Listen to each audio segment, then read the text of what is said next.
This is Stone Cold Tech Support, and today I'll show you how to light up your PC for less than $10 US.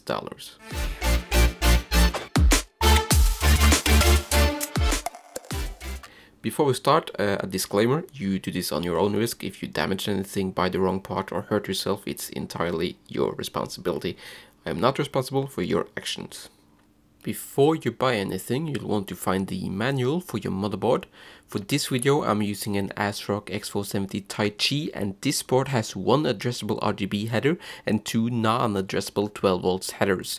One is for the AMD Raid Max cooler, which is placed close to the CPU socket. We will not be using that one because of its location. The difference between addressable and non-addressable RGB is basically that the standard RGB strip or non-addressable strip will light up the entire strip in the same color, whereas the addressable strip, which in this case runs on 5 volts, can alter the color of individual LEDs, which means that you can do more fancy effects if you're into that sort of thing. What you can do with the addressable strip will also be somewhat limited depending on the software you are using, and we will get into that a bit more later. In this video, I will assume that you have a motherboard with at least one 12 volt RGB header. You can get by with the out one as well, but this will require a separate controller which will need a 12 volt input from your PSU or a socket. It's perfectly possible to do this. I have done it in the past, but most motherboards today have at least one RGB header, so I will assume that yours do as well. With that said, RGB software varies depending on your motherboard manufacturer. I'm using ASRock and their Polychrome RGB software, which is far from perfect, and it doesn't play well with Corsair iQ, so that can be something to keep in mind if you want to do this. In the manual, you want to find the page which details the headers on your motherboard. There it will let you know what kind of RGB strip you can use and how much power the header can deliver. More power equals more LEDs, so the 4-pin RGB header on the Tai-Chi, which is the non-addressable one, supports 50/50 RGB LED strips with a maximum power rating of 3 amps at 12 volts, which is 36 watts. The 3-pin addressable header on the X470 Tai-Chi motherboard supports WS2812B addressable RGB strips with a maximum of 3 amps at 5 volts or 15 watts tops. Now that you know what to look for, you can search for a 12 volt 50/50 RGB LED strip or a WS2812 5 volts addressable strip, or whatever your board supports, but make sure that the voltage rating is the same. A 12 volt strip on a 5 volt header will not work properly, and a 5 volt strip on a 12 volt header can damage the strip.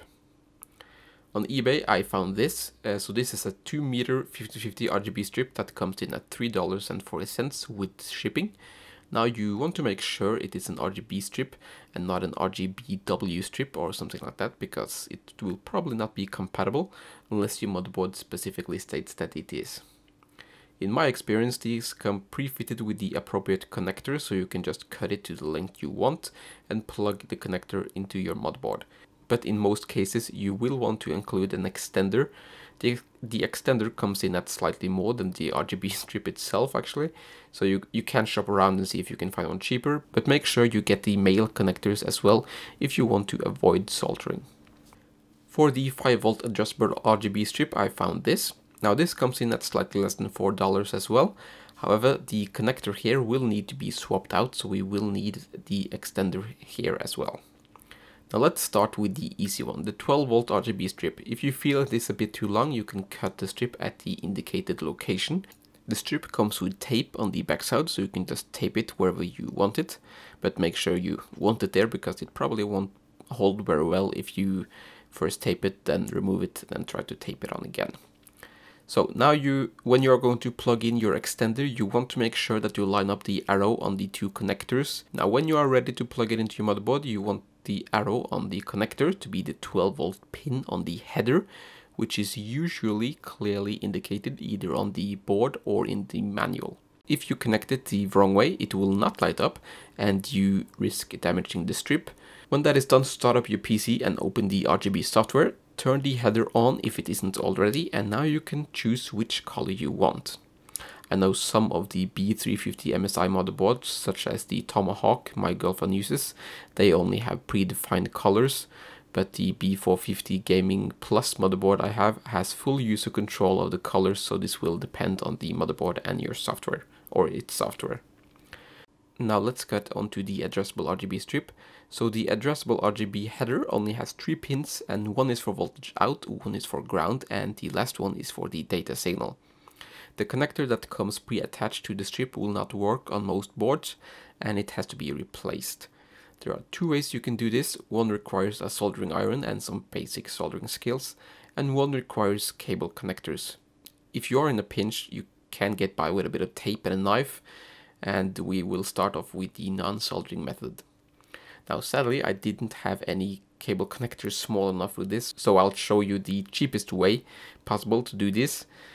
First you need to strip the wire, either with wire strippers, or you can get by, if you have steady hands, you can get by with a knife, although use it at your own risk. Then you have to splice the wires from the extension to the wires coming from the strip. So here you need to be careful to connect the correct wires together. One way to check which wire goes where is using a multimeter and set to the continuity mode. As I mentioned earlier, on the connector there is an arrow. This arrow indicates the voltage in. Make sure you connect that to the corresponding wire on your LED strip. When you have figured out which wires goes where, you will need to cut one of them, as the strip only requires 3 wires and there are 4 on the extension.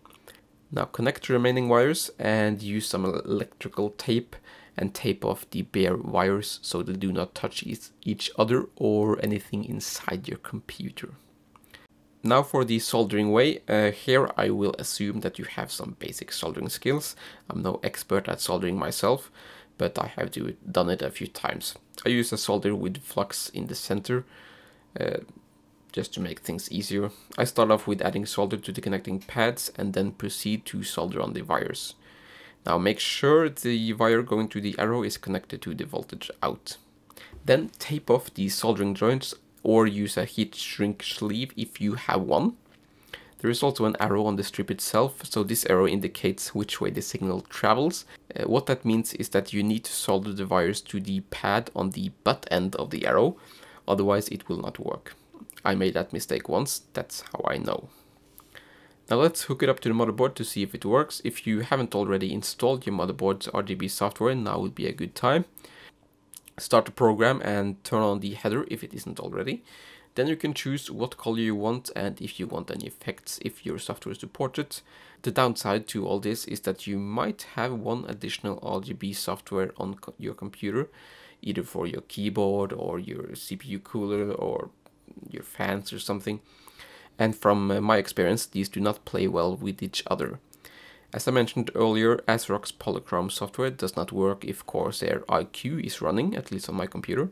On the bright side, the changes I make in Polychrome is saved, so I don't have to have the program running in the background all the time. So this means I can set the color or effect I want, and I don't have to run Polychrome again until I want to change it. I'm not sure if this is also the case for other motherboard manufacturers, but I would think so. Now that you have tested that your strip of choice works, you can mount it at your preferred location. Also, before I forget, these RGB strips are really cheap, and sometimes some LEDs are broken or light up in the wrong color. There's not much to do about this as far as I know, but for the most part they will be fine. Now all you have to do is sit back and behold your beautiful hardware. That's it for now. Thank you so much for watching, and if you have any tips, please do type them in below. And yeah, farewell for now.